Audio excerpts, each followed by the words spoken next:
यंदाच्या लोकसभा निवडणुकीत महाराष्ट्रातून मराठा समाजाचे सर्वाधिक खासदार निवडून आले। ओएसिस फर्टिलिटीच्या तज्ञांनी IVF उपचार पद्धतीद्वारे 1 लाखांहून अधिक जोडप्यांना मातृत्व प्राप्तीचा आनंद दिला आहे। मोफत अपॉइंटमेंट बुक करण्यासाठी आजच संपर्क साधा। त्यामुळे नव्या चर्चांना उधाण आले। एकीकडे मराठा खासदारांनी आरक्षणाचा विषय तडीस न्यावा अशी मागणी होते, तर दुसरीकडे खासदारांच्या जातनिहाय आकड्यांवरून नवी चर्चाही सुरू झाली आहे। पाहूयात नेमकं काय घडलंय।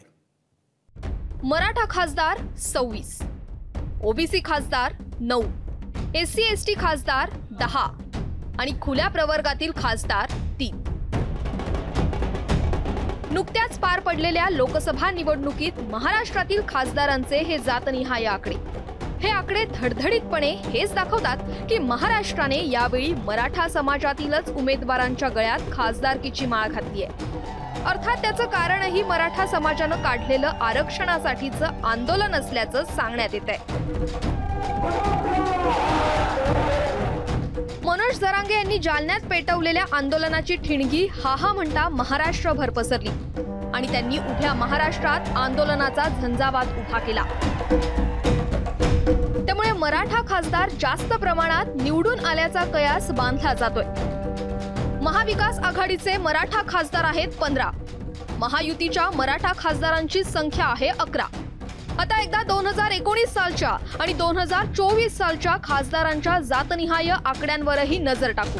2019 मध्ये मराठा खासदार होते 21, 2024 मध्ये मराठा खासदार आहेत 26, 2019 मध्ये ओबीसी खासदार होते 9, 2024 मध्ये ओबीसी खासदार आहेत 9, 2019 मध्ये SC ST खासदार आहेत 8, 2024 मध्ये SC ST चे खासदार आहेत 10।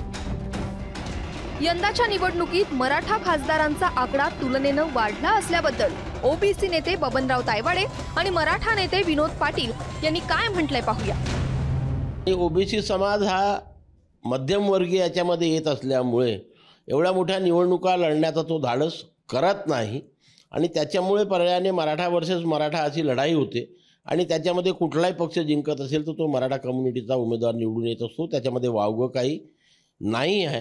हळूहळू याच्यामध्ये बदल होत आहे। आज देखील मराठवाड्यामध्ये वेगवेगळ्या पक्षाचे खासदार हे मराठा निवडून आले।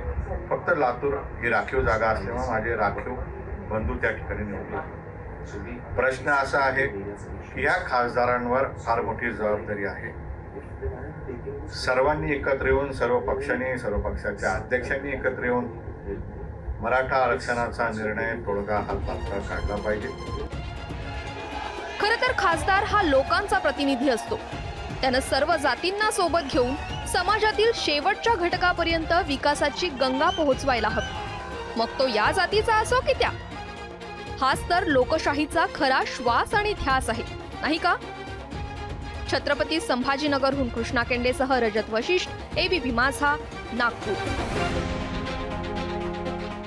बघा नीट,